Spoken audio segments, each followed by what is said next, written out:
তুই আমার গাছে সিপাই বসে আছিস, কষ্ট লাগে না বুঝি? কে তুমি এখানে কি করো?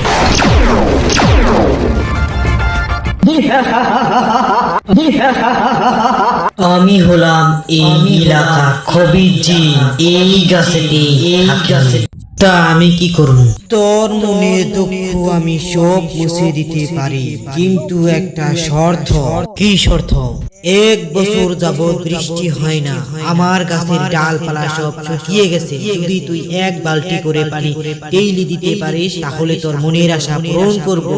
আর মনে রাখিস, 3টি শর্ত আমি তোর পূরণ করতে পারবো, এর বেশি আমি তোকে কিছুই দিতে পারবো না। আমার 1 নম্বর ইচ্ছা হলো, আমার গৃহস্থ আমাকে ডেইলি একটা ভাঙা থালিতে ভাত দেয়। সেই থালিতে ভাত খেতে আমার সেই কষ্ট হয়। আপনি যদি আমাকে একটা থালি দিতেন, কতই না খুশি হতাম। ও আলিসা, এই নে থালি। 2 নম্বর ইচ্ছা কি? তাড়াতাড়ি বল।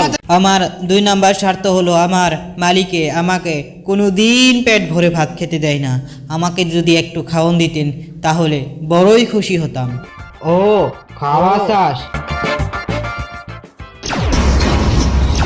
এই নিয়ে তোর খাওয়া। তোমার খাওয়া খায় আমার পেট ভরে গেছে, আমি সেই খুশি হচ্ছি।